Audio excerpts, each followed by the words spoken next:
farmacocinética 1, ¿no? Como ustedes ven, la farmacocinética, lo que es el movimiento, lo que es la acción que hace nuestro organismo con el fármaco. Nosotros ingerimos algún medicamento, ¿no?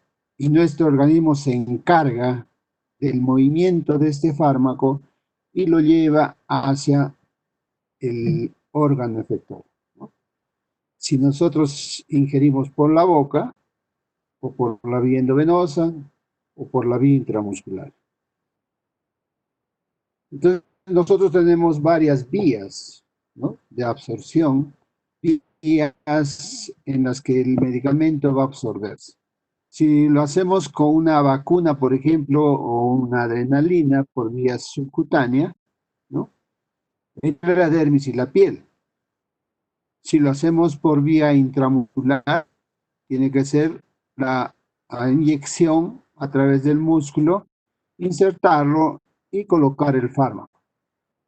Si lo hacemos por vía intravenosa, ¿no?, entonces va a ser directamente a la vena. Si lo hacemos por vía respiratoria, ¿no?, nosotros inhalamos, respiramos el fármaco, ¿no?, entonces eso también va a llegar a través del alveolo, va a pasar a los vasos sanguíneos y de los vasos sanguíneos hacia el órgano efector.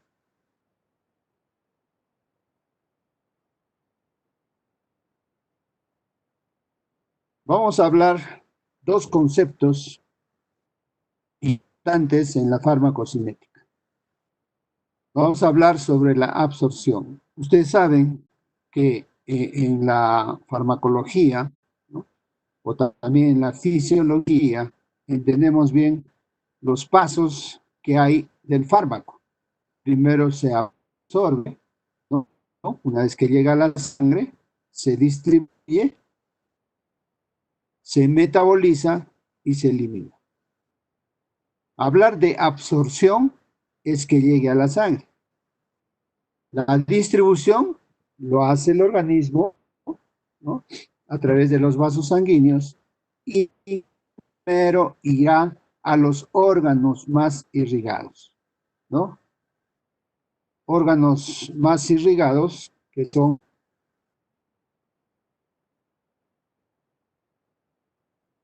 el hígado,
bajen sus micrófonos, ya. Estamos hablando de la absorción, biodisponibilidad. Entonces tenemos acá,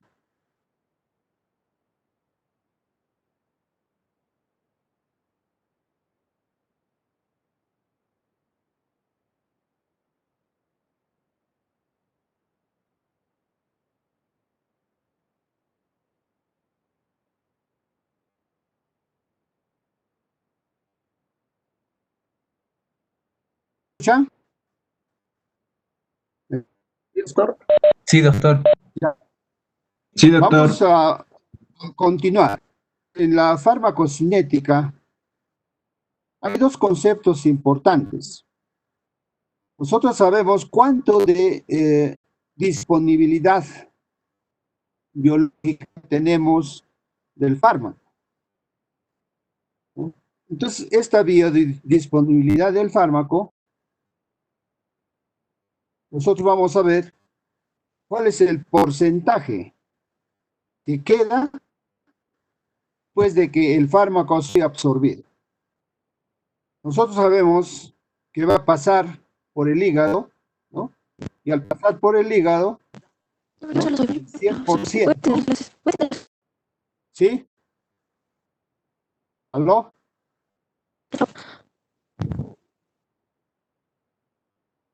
Entonces, este es el primer paso que el fármaco pasa por el hígado.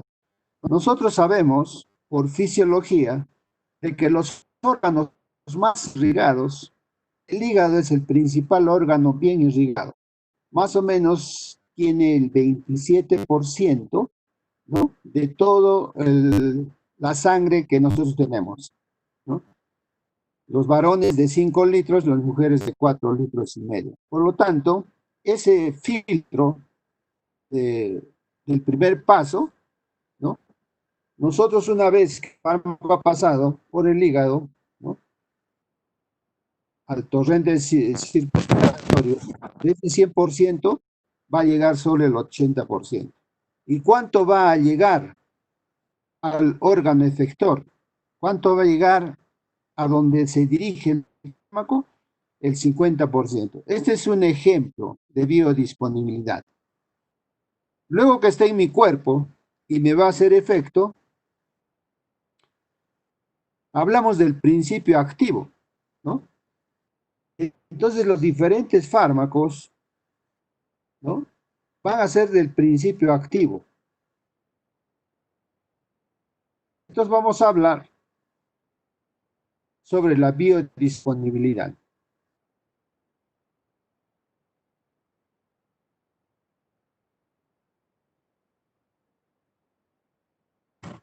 La bioequivalencia, nosotros en el lado derecho vemos cuando nosotros comparamos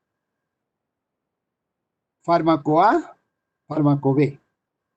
Cuando comparamos dos fármacos en la farmacocinética, son fármacos de características similares, no estoy hablando de iguales. Por más que la concentración, la dosis que estamos colocando, casi los efectos son similares. Hablemos, por ejemplo, de un diurético, ¿no? Un diurético A, ¿no? Va a hacerme eliminar 100 centímetros cúbicos de orina, pero un diurético B me hace orinar 800 centímetros cúbicos, ¿no? En la bioequivalencia, si comparamos estos dos fármacos, ¿no? La tasa de concentración después de las dosis que yo voy dando, ¿no? Miren, las tasas, después de que el fármaco se ha dando, las concentraciones, ¿no? Lo que se ha absorbido va a ser parecido. El fármaco A, el fármaco E. Por lo tanto, hablamos también de metabolización, va a ser similar, va a ser parecido, pero nunca igual. ¿Por qué? Porque nosotros biológicamente, nuestro organismo no es igual en todos. Por más que si nosotros cogemos 10 señoritas de farmacología y le aplicamos un fármaco, las señoritas son del mismo sexo, la misma raza, ¿no? Características similares, en todas no va a ser igual. Entonces, había equivalencia, ¿no? Al comparar, la absorción no va a ser igual. La metabolización también va a ser similar, pero nunca va a ser igual. La excreción va a ser similar, pero no igual. Entonces, esta comparación entre los fármacos, ¿no? vamos a hablar de bioequivalencia. Cuando hablamos de distribución del fármaco, ¿no? Es como el fármaco ha entrado en el compartimiento central. Entonces, nosotros vemos que en el organismo, la dosis que nosotros colocamos, ¿cómo es que ingresa a nuestro organismo? ¿No? Va a llegar a la sangre, ¿no? Vamos a tener una concentración plasmática. Esta concentración plasmática, ¿no? Más o menos es el 10%, y luego vamos a ver que esta farmacocinética, ¿no? Va a tener a diferentes sitios. Por ejemplo, en los tejidos va a ser el 50%, más o menos son 5 miligramos. De estos 10 miligramos que se ha absorbido, al tejido pasará, como hemos dicho, el 50%, 5 miligramos. En el tejido, ya el tejido o en el órgano efector, en los tejidos del órgano efector, llámese cerebro, músculo, hígado, estómago, etcétera, etcétera, más o menos de estos 10 miligramos, ¿no? Va a llegar el 2%, ¿no? Que va a ser 0,2 miligramos.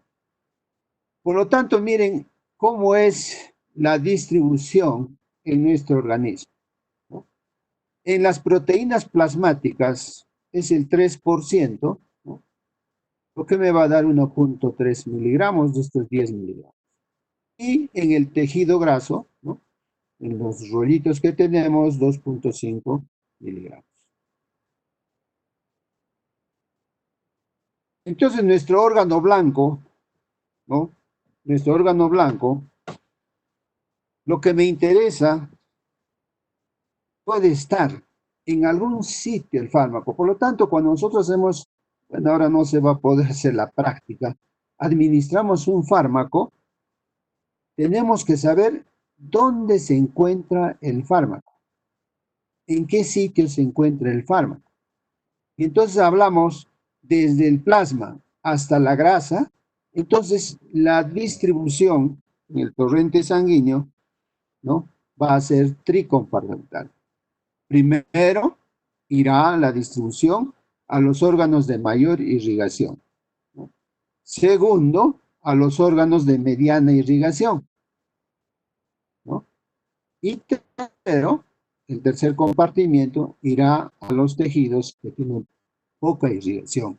En este caso está la grasa, el tejido celular subcutáneo. ¿Por qué hablamos sobre esta distribución tricompartimental? Porque muchos fármacos, si encontramos ya en la grasa, ¿no? Puede estar los metabolitos y puede ingresar nuevamente al plasma, ¿no?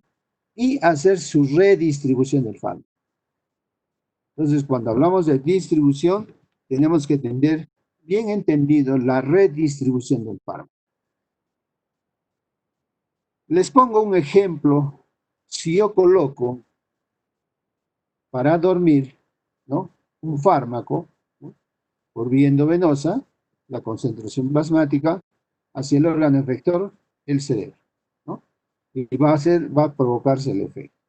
Se va a dormir el paciente si yo le coloco un ansiolítico o un opioide, en ese caso el fentanilo.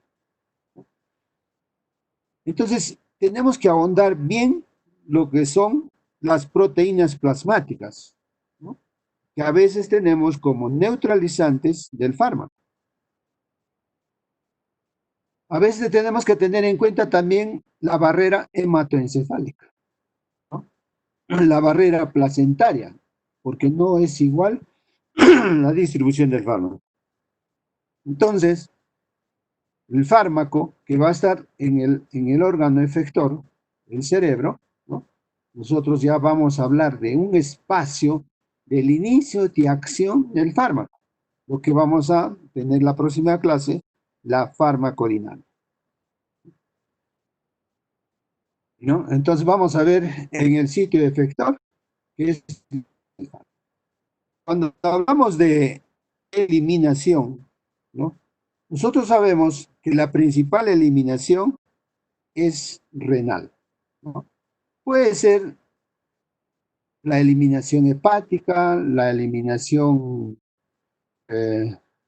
pulmonar, la eliminación salival, la eliminación gástrica, la eliminación intestinal, la cutánea, la vaginal, la mamaria, la seminal, ¿no? Y entre otros, ¿no? Entre otros, tenemos, ¿no? Las eliminaciones a través de la piel, el sudor, la saliva, etcétera, etcétera.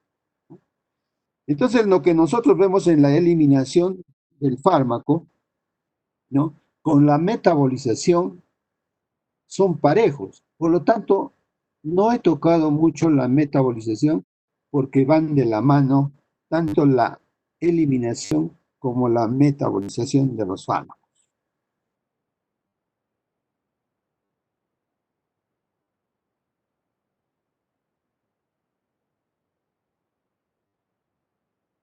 Cuando nosotros vemos que el fármaco ha llegado al hígado, ¿no? El hepatocito, ¿qué va a hacer? Lo va a metabolizar y lo va a excretar, ¿no? Lo va a excretar.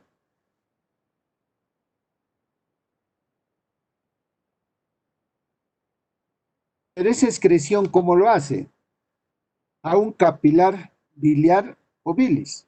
Por lo tanto, si va hacia el intestino, ¿no? Hacia el intestino, las heces van a pintarse de amarillo. Si va hacia la parte renal, las orinas van a ser también de color amarillo, medio boté, ¿no? Entonces, ¿por qué el filtro? ¿No?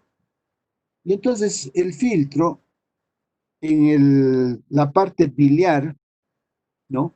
Que va a llegar al duodeno, se va a absorber y la eliminación va a ser a través de las heces. Luego vamos a ver que esta eliminación, ¿no? Del fármaco va a seguir una lógica, ¿no? Una lógica de las velocidades. Por lo tanto, cuando hablamos nosotros de periodos de latencia respecto a la velocidad de eliminación, ¿no? Hablamos de los aspectos, ¿no? La importancia que tiene la velocidad de reacción. Aquí tenemos una velocidad de reacción de orden cero, ¿no? Que es la velocidad de la reacción, que es independiente de la concentración de los reactivos. Tenemos un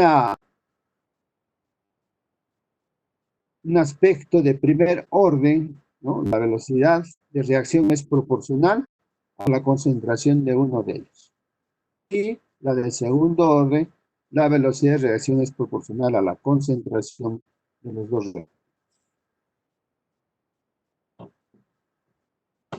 Miren, nosotros vemos en la de orden cero, ¿no?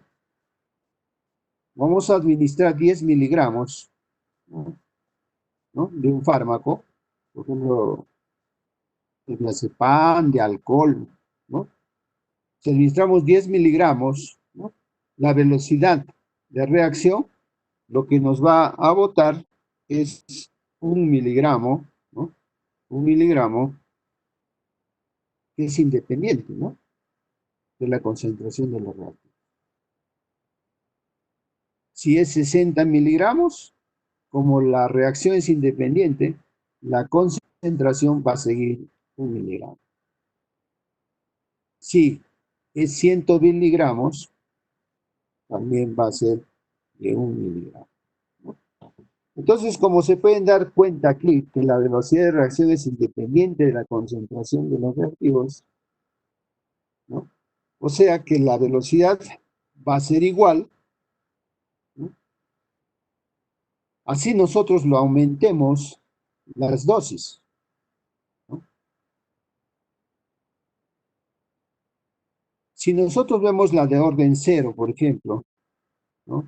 Si nosotros hablamos del diazepam, administramos 10 miligramos de diazepam, ¿no? Va a ser proporcional, ¿no? a los reactivos de 1 miligramo por hora. Pero si yo administro 20 miligramos, ¿no? ¿Qué va a pasar?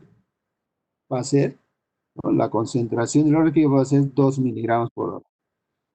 Y si yo administro 200 miligramos, ¿no? Los 200 miligramos, ¿no? Acá, 200 miligramos, ya la proporción va a ser de 20 miligramos, ¿no? Entonces, las benzodiazepinas, que son de primer orden, cuando tomo 10 miligramos, metabolizo 1 miligramo por hora. Si tomo 20 miligramos en el hígado, ¿no?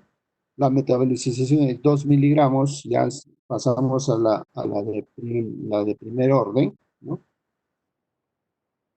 Y si ponemos un ejemplo, la proporción, por ejemplo, en la dosis que ingerimos de alcohol, ¿no?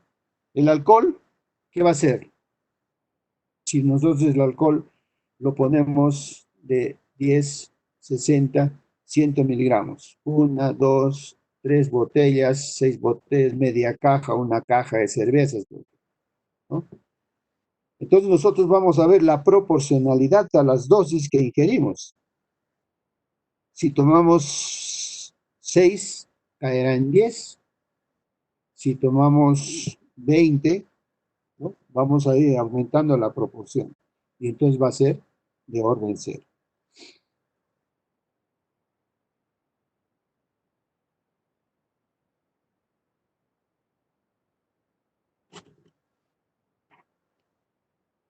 Entonces nosotros estos aspectos cuantitativos de los fármacos, cuando hagamos nosotros la práctica, vamos a hablar de la cinética de orden 0, en la que la velocidad de eliminación es independiente a la cantidad del fármaco, como hemos visto en el alcohol, y una cantidad constante de fármacos medida por unidad de tiempo. Y también la mayoría de fármacos no siguen los procesos de orden 0, más bien, ¿no? La de primer orden. Y algunos procesos de orden 0, dosis tóxicas de aspirina, dosis alta de fenitoína, y algunos productos de la liberación sostenida. ¿Por qué me refiero a sostenida? Siempre, como ustedes han visto, siempre va a ser 1 miligramo, ¿no? En las de orden 0, más no en las de orden de primer orden. En las de primer orden aumenta la concentración, aumentas el fármaco que es eliminado, ¿no? También tenemos la cinética de primer orden, ¿no? Como estamos viendo, la de primer orden directamente proporciona a la cantidad de los fármacos presentes. Cuanto mayor es la cantidad de fármacos, cuanto más cerveza tome, más rápida va a ser la eliminación, la velocidad de eliminación. Entonces es una fracción constante. El porcentaje del fármaco va a ser eliminado en una unidad de tiempo. Aquí estamos tomando por 80, 40, 20, 10 en 4 horas, ¿no? El tiempo necesario para eliminar la cantidad inicial del fármaco va a ser siempre una constante cuando es de primer orden, ¿no? El alcohol. Y entonces ese factor constante vamos a conocer como vida media. ¿Cuántas vidas medias tenemos para un fármaco? Tenemos generalmente 4, ¿no? Y hasta 5 de vidas medias para ver el efecto de los fármacos, el inicio del efecto de los fármacos, ¿no?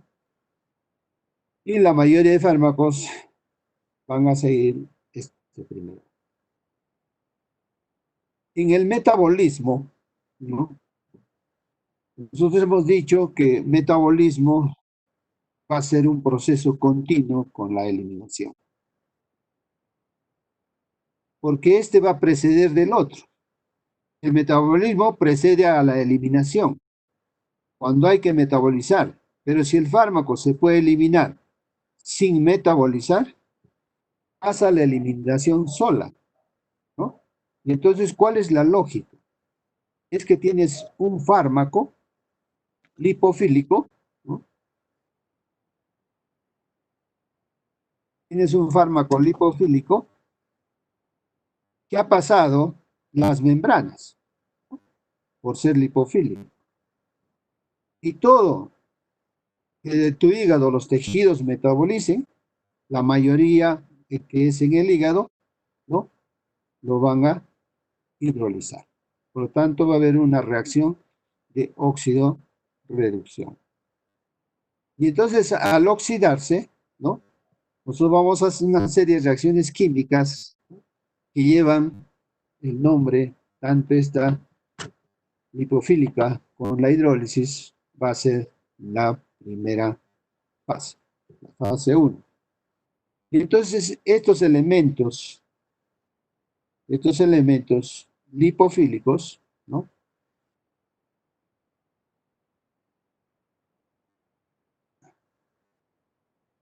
Estos elementos van a ser, ¿no?, lo que nosotros vemos en la hidrolización de los fármacos en el hígado, ¿no? Y entonces vamos a ver la oxidación, ¿no? Una serie de reacciones químicas que llevan el nombre de la fase 1. Esta fase 1 es la fase de metabolización 1, ¿no? Al ser una fase 1, estos elementos lipofílicos se vuelven electrofílicos. Y al volverse electrofílicos, ¿no?, nosotros vemos que le dan carga, ¿no? Y al darles carga, ¿no?, pasan a ser hidrofílicos, ¿no? Pues ya estamos en la fase 2, cuando llega a ser hidrofílicos. La fase 2. Esta es una fase, hablamos de conjugación, ¿no? Simplemente se van a sumar, le ponen un glutatión, ¿no? Y entonces vamos a ver que nosotros en la conjugación vamos a ver la sulfatación, la acetilación y la glucoranización. O sea, el componente que más hay, ¿no?, ya vamos a tener entendido, bajo esta conjugación, la fase 2, vamos a tener la hidrofilación, ¿no? Que los fármacos son hidrofílicos, ¿no?, donde van a poderse ir a la bilis o pueden irse a la orina, ¿no?, de la eliminación.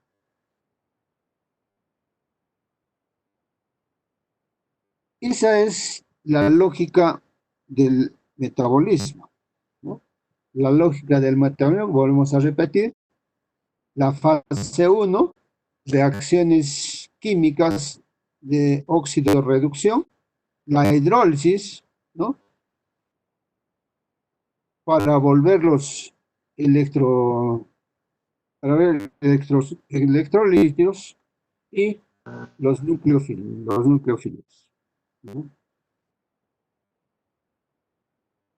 Pero estos son tanto los electrofilos, los nucleofílicos, ¿no?, son de bases débiles, ¿no? De bases débiles. Y nosotros, para volverlos recontra hidrofílicos, ¿no?, para nosotros volverlos recontra hidrofílicos, para que se pueda la metabolización y la eliminación, es a través de la sulfatación, de la acetilación y de la glucoronización. Es así como nosotros vamos a tener el metabolismo, ¿no?, hasta la eliminación. Si nosotros tenemos una droga que pasa a metabolizarse, hay dos opciones. Hay dos opciones. O se activa o se inactiva. Si se activa, es el proceso de óxido-reducción, y entonces la droga de prodroga va a ser una droga activa. Por lo tanto, el metabolismo, vamos a hablar de el fármaco va a actuar en contra de la biotransformación que reduce o anula la actividad del fármaco. A eso vamos a llamarle la bioinactivación.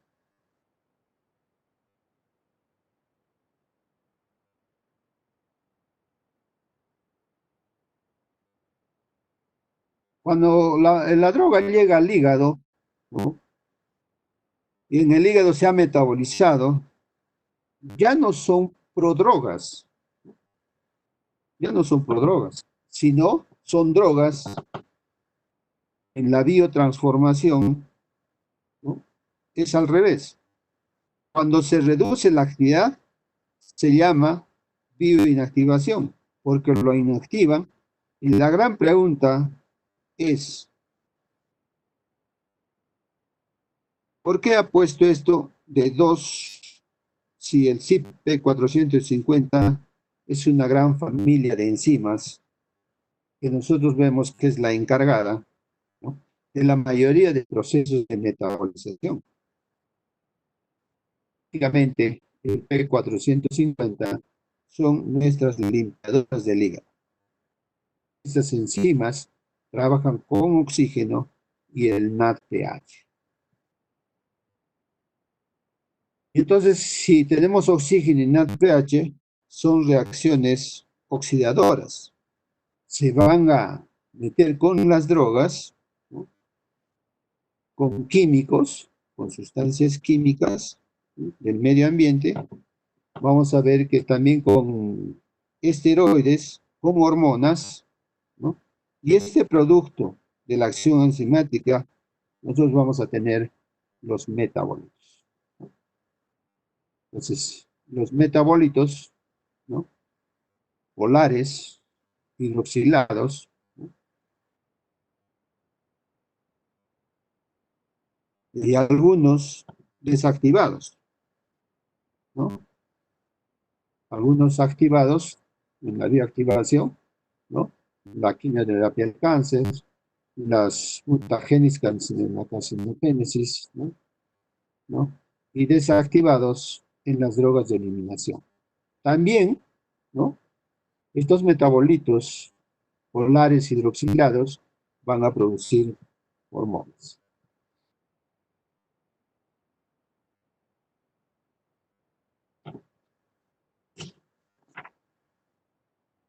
Entonces hablamos que al igual estímulo, hablamos de alcohol, porque es una droga que consumimos en la sociedad. Obviamente se está hablando del alcohol porque es un ejemplo, que es una droga que todos consumimos en general en la sociedad. Obviamente no se metabolizan con el P450, pero solo estamos poniendo un ejemplo.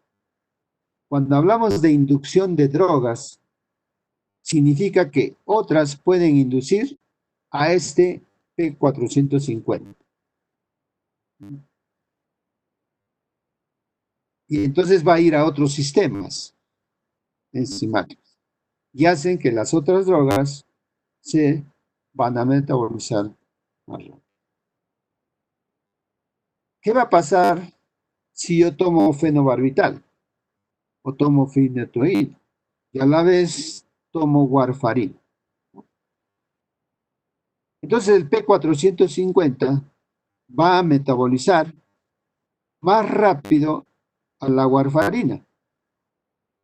O sea que por tomar estos fármacos que van a metabolizar rápido a la warfarina, ¿no?, estoy metabolizando más rápido, que no es lo mismo tomar solo la warfarina. Me explico. Si tomo fenobarbital y fenitoína y a la vez tomo warfarina, ¿no?, la metabolización con el P450 va a ser más rápido con la warfarina. Ahora vamos a ver una pequeña lámina para no complicarnos, ¿no? En la práctica, vamos a ver aspectos clínicos de la farmacocinética, ¿no? Y entonces podemos decirnos cuál es el objetivo, ¿no? En esa práctica de la farmacocinética en la parte clínica. Y entonces vamos a ver que la farmacocinética vamos a tener que ver las dosis. Si yo tengo un medicamento y tengo mi paciente, yo tengo que saber cuánto de este fármaco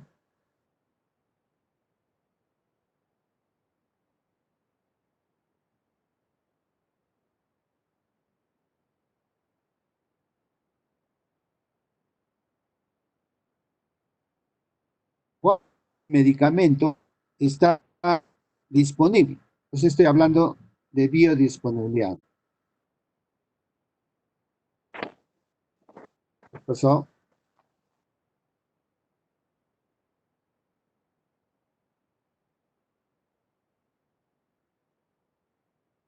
Yo a mi paciente le doy un fármaco, ya vemos los aspectos clínicos. En la biodisponibilidad, ¿cuánto de fármaco está disponible?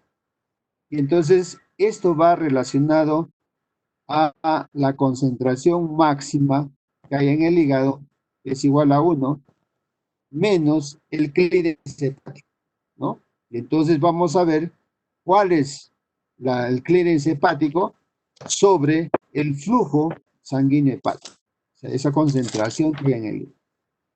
Luego tenemos que ver en este fármaco el volumen de distribución. Hemos hablado de un volumen de distribución, ¿no? Tricompartimental. Entonces hablamos de cantidad de fármaco que hay en mi organismo, ¿no? O sea, que hay en la circulación.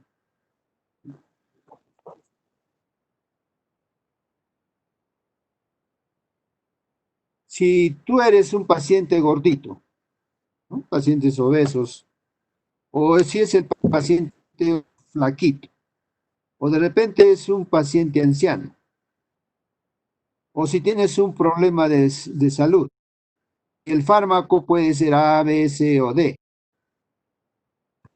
Esto no va a ser una constante, ¿no? Eso no es una constante. ¿Por qué?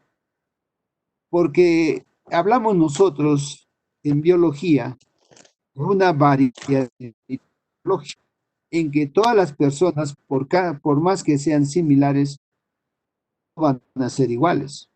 Pero aquí estamos haciendo diferencias. Si es un paciente obeso o gordito, si es un paciente flaquito, ¿no?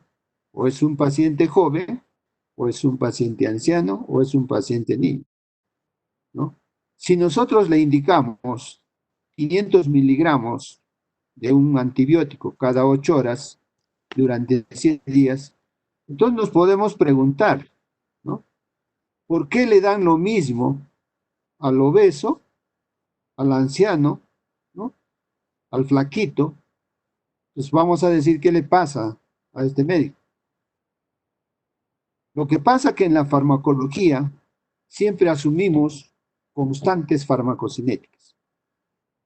Para muchos medicamentos, ¿no? Esto ya lo dice la farmacopea, ¿no? La farmacología clínica, lo que busca es encontrar este equilibrio. Y esto lo hace a través de formas matemáticamente comprobadas. La gran marca de la farmacocinética es encontrar la dosis ideal para la persona ideal, para la persona adecuada. Por lo tanto, esto va a depender la dosis. Y esto va a depender del clearance, ¿no? O capacidad de eliminación. Entonces hablamos nosotros ya, después de la disponibilidad del volumen de distribución, la eliminación, ¿no? La velocidad de eliminación del fármaco que se puede encontrar en la circulación, ¿no? Esta capacidad de eliminación o clearance, ¿no? La concentración que va a haber en un estado de equilibrio. Esta vendrá a ser la dosificación, ¿no? Esta dosificación no la calculamos en la práctica, pero estamos nosotros haciendo un curso de farmacología, así es que hay que conocerla según este clínics y la concentración del fármaco. Entonces nosotros podemos manejar la dosis que nosotros vamos a dar a nuestro paciente. En este concepto vamos a hablar de estos parámetros de biodisponibilidad, como el volumen de distribución, el volumen de eliminación, la semivida y el estado de equilibrio. De acuerdo a la biodisponibilidad, la cantidad de porcentaje de un fármaco X, ¿no?, que se obtenía después de haber pasado por primera vez por el hígado, ¿no? Vamos pasando acá en el hígado. Entonces la cantidad del fármaco máxima que voy a tener es aquella fracción que me queda, ¿no?, después de haber administrado. Por eso nosotros restamos, ¿no?, el metabolismo hepático, ¿no?, la fracción máxima que nosotros tenemos en el efecto máximo del fármaco, que va a ser igual a 1. Esta fracción, en esta fórmula, va a ir como -1, ¿no? Menos, ¿no?, a nivel hepático, 1 menos el clearance hepático, ¿no?, y la circulación a nivel del hígado.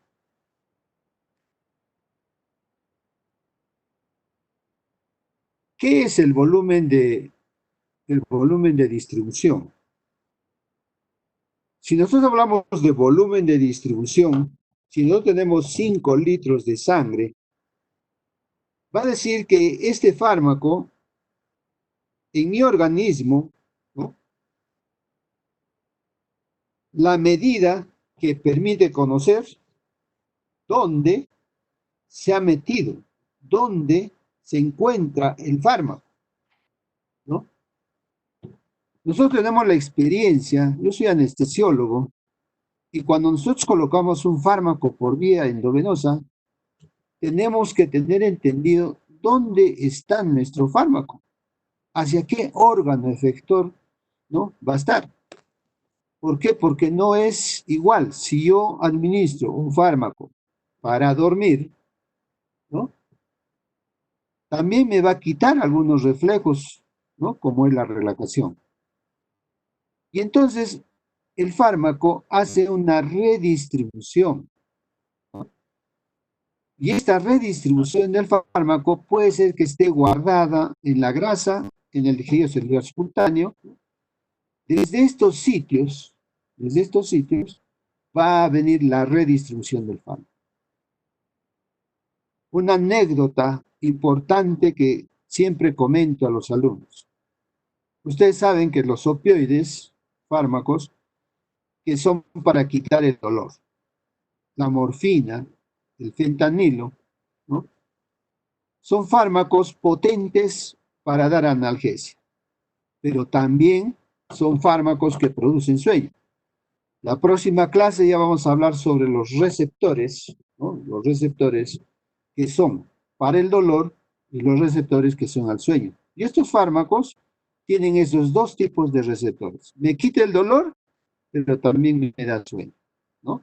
Es igual que los antigripales. Los antigripales también me quitan la alergia, pero también me da sueño, especialmente las de primera generación, ¿no? Si yo tengo gripe y voy a la clase, me va a dar sueño. Si yo me voy a operar, me ponen un fármaco que me quite el dolor, pero también me va a venir sueño. Pero ojo, los metabolitos de estos fármacos muchas veces se quedan impregnados en la grasa. Paciente que se intervino quirúrgicamente, posoperatorio, menciona tener dolor, el anestesiólogo le coloca un poco de fentanilo, le pregunta al paciente si le duele o no le duele, el paciente le dice ya no me duele, Y entonces el paciente lo pasamos a su piso, a su cama. Pero resulta que su cama es en el tercer piso. Por lo tanto, tiene que usar un ascensor. Y al usar el ascensor, el paciente va con una enfermera. Pero ¿qué sucede? Sucede que a medio actuar del ascensor, se malogra. Y el fármaco que estuvo en la grasa empieza a hacer la redistribución. Estos metabolitos tienen acción farmacológica. Y esa acción farmacológica, como les estaba diciendo, es la que me va a quitar el dolor y me da sueño. Y si me da sueño y me quita el dolor, va a empezar a deprimir la respiración, a deprimir la función cardíaca. 40 minutos en el ascensor malogrado, la luz apagada, no se ve al paciente, hace la redistribución del fármaco, provoca una depresión cardíaca, un paro cardíaco y el paciente se muere. Llaman a mantenimiento, a solucionar el ascensor, abre el ascensor, la enfermera sentada en el suelo llorando y el paciente muerto, fallecido. ¿Qué es lo que ha sucedido? ¿No? Entonces tenemos que tener bien en cuenta esta amplia distribución. Tiempo, distribución, lo que se guarda en las grasas, en el músculo, en la piel, en el tejido celular hospital. Y entonces estos volúmenes de distribución nos pueden llegar a eso. Entonces es importante conocer, ¿no?, la biodisponibilidad, el volumen de distribución.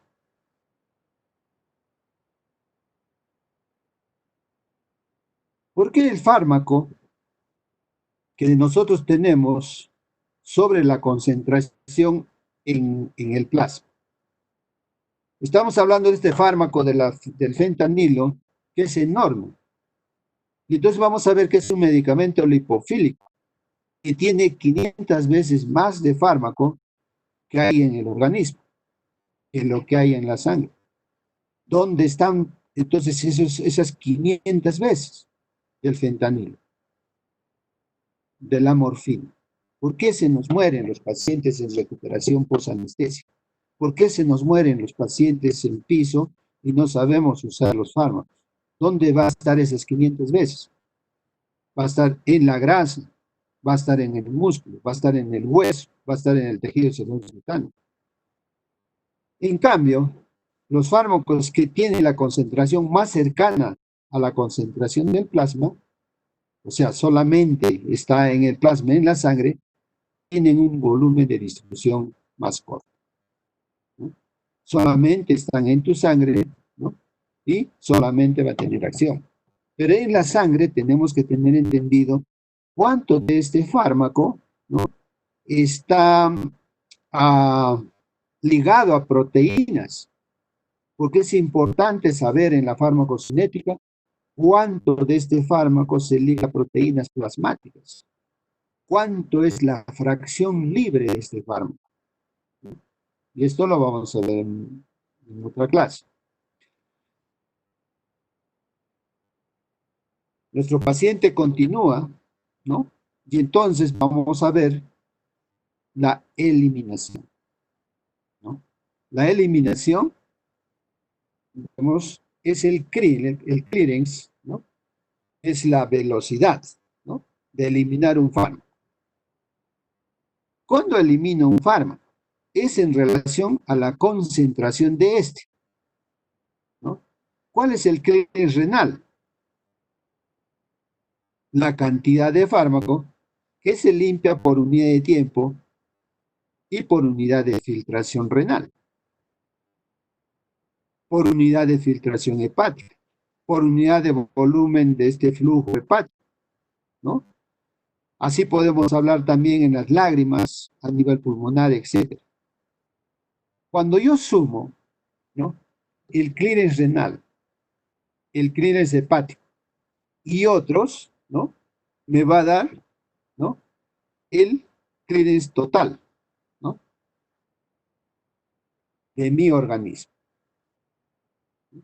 este clearance total de mi organismo ya viene a ser, ¿no?, en la eliminación lo que es externo, el clearance externo. Entonces vemos nosotros en la eliminación del clearance, tenemos que tener bien entendido la fisiología de las tasas, ¿no? Las tasas de filtración, las tasas de absorción, las tasas de reabsorción y las tasas de excreción a nivel renal. En la práctica lo hacemos simplemente con un examen dosificado de creatinina. ¿Cuánto de creatinina ingresa el paciente? ¿Cuánto de orina estaba orinando antes de la intervención quirúrgica? ¿Cuánto orinó en el intraoperatorio? ¿Y cuánto eliminó después de la operación cuando ha regulado su función renal? La regulación de la función renal también lo vamos a ver en el capítulo de farmacología renal, ¿no? Finalmente, ¿no?, la semivida de eliminación, ¿no?, como estamos viendo acá, ¿no?, el tiempo en el cual se va a demorar en eliminar la cantidad, ¿no? O sea, va a ser la mitad del fármaco. ¿Y cuánto es la concentración plasmática del fármaco? ¿Cuál es esa cantidad?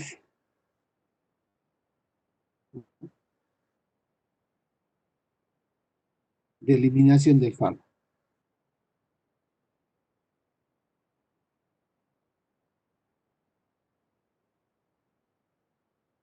Y entonces vamos a ver en este semivida de eliminación que es de 4 o 5, ¿no?, vamos a ver, ¿no?, el estado de equilibrio. El volumen de distribución, la eliminación y la semivida de eliminación. Nosotros vamos a ver, ¿no?, cuál es este, ¿no? Cuando nosotros absorbemos el fármaco, quiere decir que ha llegado a la sangre y nos la cantidad que mi organismo elimina de fármaco, y si es un fármaco que se va absorbiendo poco a poco, ¿no? Entonces, en la absorción, ¿qué es lo que vemos? Que el fármaco está ingresando y se está eliminando. Así seguidamente, entra y sale, ¿no? Y entonces en ese plan se encuentra. Hasta que llega un momento que la curva sube. La curva sube en el estado de equilibrio, sube, ¿no?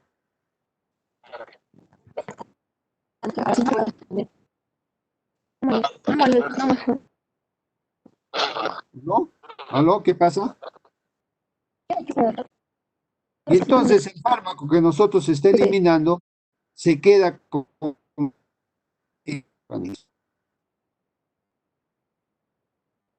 en el estado de equilibrio, ¿no?,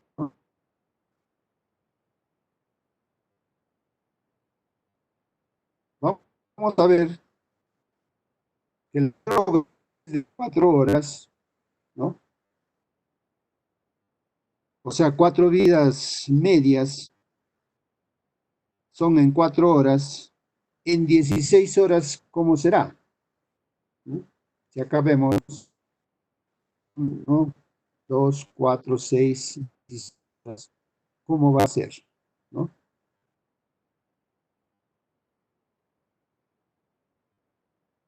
¿Para qué sirve la vida media?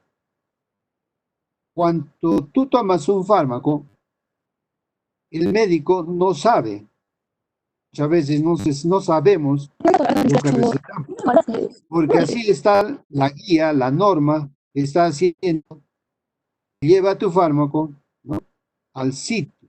Eso ya está estudiado, ¿no? En farmacología, ¿no? La farmacopea. Si tú le diste 500 miligramos cada 8 horas durante un fármaco, de repente este fármaco es la dosis terapéutica, porque vas a encontrar, ¿no? Y lo vas a poder mantener hasta que nosotros eliminemos a la bacteria. Pero algunos mencionan ya no son de 4 semividas, sino de 5 semividas, ¿no? Lo elimina. Pero por algún caso que el paciente dejó de tomar, ¿no? El medicamento. Para este caso, se está eliminando del cuerpo.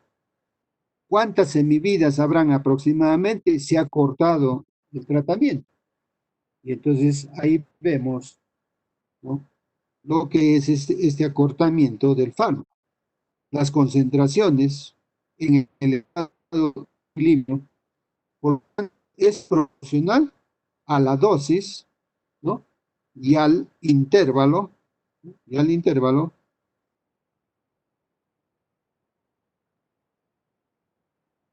y tiende a aplanarse con la absorción que es más lenta. Y llegamos al efecto farmacológico visible, ¿no? Es la parte más importante de la farmacocinética que vamos a ver hoy en día más tarde, ¿no? Es las características de un fármaco en cuanto al tiempo. No estoy hablando de características físicas, el color de la botella, las concentraciones que hay del fármaco, si es líquido, si es sólido, etcétera, etcétera, ¿no? ¿Por qué digo que es la parte más importante? Porque vamos a estudiar, ¿no? La permanencia del fármaco en el organismo con el efecto del fármaco. Si nosotros vemos acá el tiempo de inicio del efecto del fármaco, ¿no? Hasta un efecto máximo. Si nosotros estamos en el 50%, ya vemos los efectos del fármaco. Digamos, eh, un ansiolítico, hablo del midazolam, por ejemplo, ¿conocen el diazepam? Lo coloco por vía endovenosa, por vía oral, por vía intramuscular, pero hablemos de vía endovenosa. Empiezo a colocar el fármaco y la dosis, el efecto máximo, que es el 100%, en el 50%, en la, tiempo, ¿no? En la mitad del tiempo del efecto, ya el paciente va. ¿A qué se refiere esto? ¿No? El tiempo medio al máximo de diazepam son 5 minutos, ¿no? 5 minutos que el paciente puede estar sedado, ¿no? Al minuto y medio, ya el paciente empieza a cerrar los ojos, pero toca, lo llama, despierta y responde. Y no va a estar en un efecto máximo, sino está en el. Pero ya el tiempo inició el efecto del fármaco, ¿no? Entonces, ¿no? En esta parte, que es importante, la farmacocinética, ¿no? Que nosotros estamos enfrentando el tiempo, permanencia del fármaco, ¿no? En el organismo, para así nosotros hablar del efecto más farmacológico. El tiempo, ¿no? Lo que ocurre en la farmacocinética, ¿no? Va a pasar por un determinado tiempo hasta que aparezca el efecto mínimo. El efecto mínimo, ¿ah? El 50%. ¿Qué va a pasar, ¿no? Si nosotros vamos a ver el efecto, pero ese efecto yo no me doy cuenta? Los análisis ya un poco de experiencia y vemos este efecto mínimo. ¿Por qué? Porque si nuestro paciente se empieza a cerrar los ojitos, empezamos a decir que es el efecto mínimo, el 50%, mientras nosotros seguimos aumentando la absorción, cuando el organismo está aumentando la absorción del fármaco, va a llegar un efecto máximo, donde más allá de este efecto máximo, ¿no? Si a mí me duele la muela, el odontólogo me coloca un fármaco para el dolor, o me van a extraer una muela y me ponen un cartucho dental. ¿Cuánto de silocaína tiene un cartucho dental? Entonces, esa cantidad de silocaína que tiene ese cartucho dental, le digo al odontólogo, no me hizo efecto. El odontólogo me vuelve a colocar nuevamente el cartucho dental. Y a ustedes seguro les ha pasado. Ponen un cartucho dental, sigue ahora los 5 minutos. Otro cartucho dental, sigue. Y entonces, el tercer cartucho dental. ¿Qué está pasando? ¿No? La absorción del fármaco, ¿no?, va a llegar a un efecto máximo, pero va más allá de la dosis, ¿no?, del efecto beneficioso del fármaco. Y entonces, ¿cuáles son los efectos que estoy viendo? Que supongamos, se me empieza a dormir, se me empieza a hacer viajes, y entonces estoy provocando de esta concentración de fármacos, ¿no?, voy a ver los efectos secundarios, ¿no? En este efecto máximo ha pasado ya a ser efectos secundarios, que es diferente a efectos colaterales, ¿no?, o efectos adversos del fármaco, que me puede llegar a la muerte. Un efecto secundario no, ¿no? Ya vamos a hablar de las características de los efectos de los fármacos. Vamos a ver este efecto máximo, ¿no?, el efecto farmacológico, ¿no? Vuelvo a repetir, no debe ser más allá del efecto máximo. Y la concentración debe ser máxima hasta que yo vea el efecto terapéutico. Una vez que ya he visto el efecto terapéutico, se ha llegado a su tope, ¿no?, va a empezar a metabolizarse más rápido, se absorbe y va bajando hasta que nuevamente va a caer, ¿no? ¿No? Para el efecto secundario, ¿no?, para la respuesta deseada. Y entonces la duración de la acción, ¿no?, la duración de la acción para una dosis determinada, ¿no?, lo ideal era darle suficiente dosis para que pueda arribar el efecto máximo. Entonces, si este es el efecto máximo y recién, ¿no?, el efecto máximo, ¿no?, ideal que nosotros tenemos, y nosotros vamos a tener ya el efecto secundario en esta parte, ha sobrepasado el efecto máximo, tenemos el efecto secundario, ¿no?, que se supone que esta diferencia es por concentración del fármaco, ¿no? Entonces, ¿hablamos de concentración del fármaco en el plasma o de la concentración del efecto en el órgano efector, ¿no? Entonces, el efecto farmacológico, la amplitud, ¿no?, la amplitud que tú tienes entre tu mínima respuesta y la respuesta necesaria, la respuesta deseada, ¿no?, nosotros vamos a tener entendido, ¿ya?, el efecto secundario adverso. Y entonces hablamos nosotros de este intervalo terapéutico, ¿no?, del intervalo terapéutico. Este intervalo terapéutico está entre los efectos secundarios, que son, por decir, si yo administro el fentanilo, un opioide, cuáles son sus efectos secundarios, efectos que no lo va a matar al paciente. Náuseas, vómitos, sueño, ¿no? Su efecto o lo indicado del fentanilo es el dolor. Pero hay un efecto secundario. No, el paciente no puede orinar, produce estreñimiento, son efectos secundarios, pero no lo mata al paciente.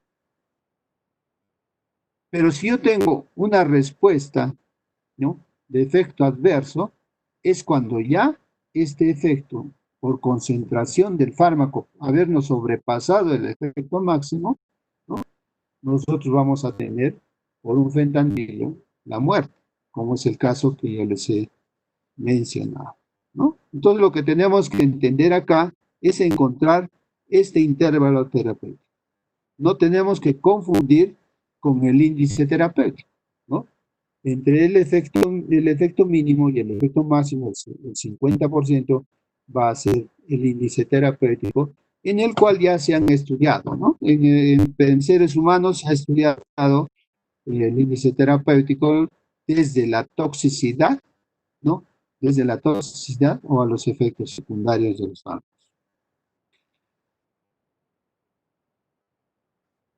Entonces, este es el intervalo terapéutico. Hemos concluido con lo que es la farmacocinética 1, ¿no? La farmacocinética 2, vemos el día jueves en la mañana, ya está en la plataforma virtual, ¿no? Están ya dispuestos los... Y tenemos también, tengo que informarles, tenemos trabajos, ¿no?, Eh, tipo caso clínico, ¿no? En la parte del aula virtual ya tienen ya los trabajos que tienen encargados. Y la evaluación, vamos a tener un poco de tiempo, ¿no?, para decirles la evaluación, cómo va a ser un tipo de prueba. Realmente son pruebas las que siempre hemos llevado. ¿Alguna pregunta?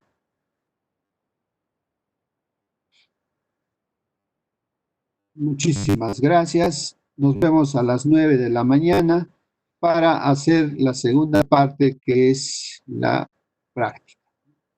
En este caso, yo tomaré la farmacocinética, explicarles cómo vamos a hacer las prácticas y cómo vamos a hacer los